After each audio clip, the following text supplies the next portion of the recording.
Ce qu'il faudrait, c'est que les industriels mettent en place dans leurs études cliniques une partie expérience patient.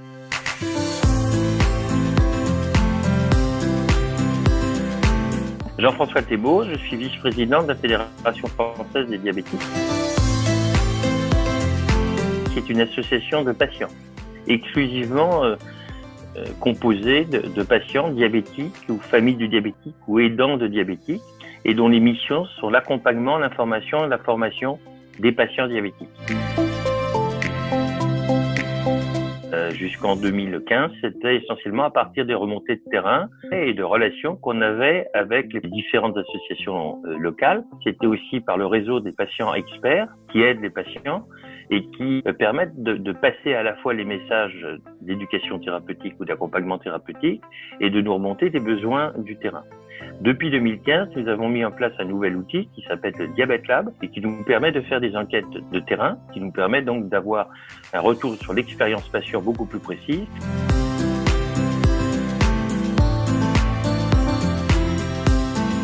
On a une capacité d'évaluation du service médical rendu de ces dispositifs, de ces solutions, de ces stratégies thérapeutiques. On l'a à travers notre laboratoire, c'est le Diabète Lab.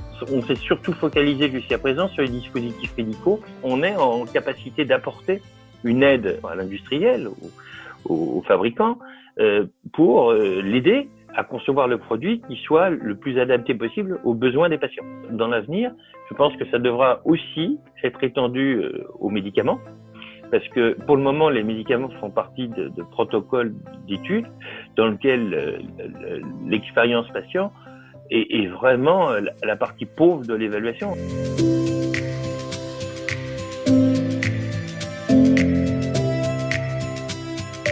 Ce qu'il faudrait, c'est que les industriels mettent en place dans leurs études cliniques une partie expérience patient, ce qu'on appelle les PREMS maintenant, ou les PROMS.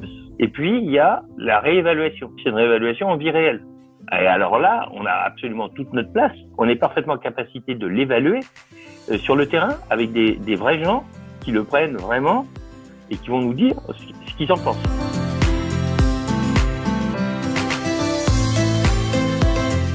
Notre objectif, c'est de ne pas toucher des subventions des industriels pour plaider pour leurs médicaments. Notre objectif, c'est d'être gagnant-gagnant et de servir à quelque chose à travers notre capacité de recueil, d'analyse des données, que ce soit un partenariat équilibré de manière à ce qu'on se rende mutuellement service.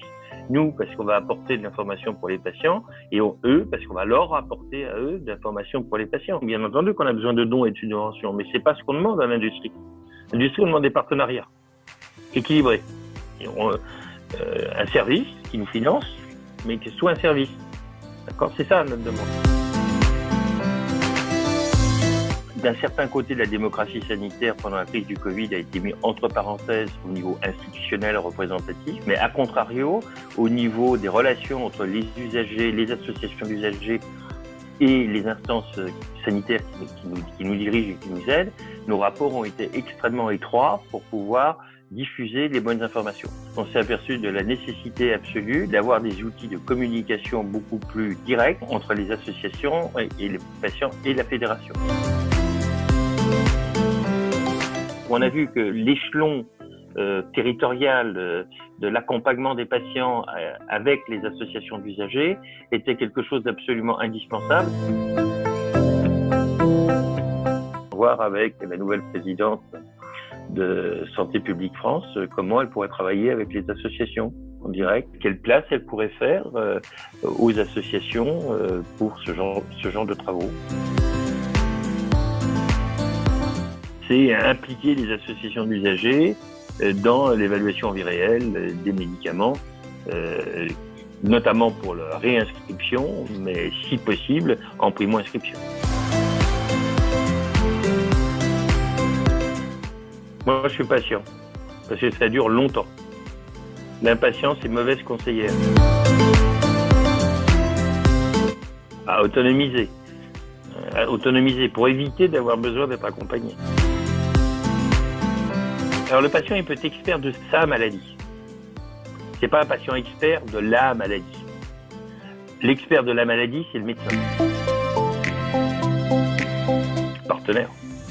On n'a pas besoin de subventions. On veut rendre des services et vivre des services qu'on peut rendre.